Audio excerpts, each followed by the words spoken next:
थांब, स्क्रोल करू नकोस. कदाचित हा संदेश स्वामी आज तुलाच सांगत आहेत.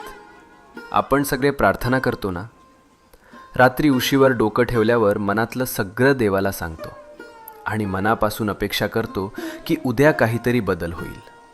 पण जेव्हा काहीच होत नाही तेव्हा मनात प्रश्न येतो, स्वामी ऐकतात का खरंच?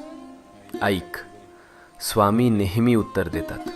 फक्त उत्तराची वेळ आणि भाषा आपल्याला लगेच कळत नाही.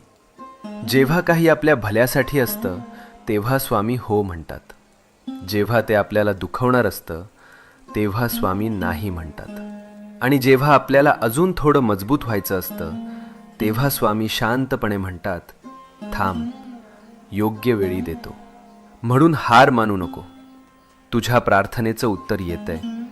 फक्त थोडा विश्वास, थोडा धीर, मनात शांत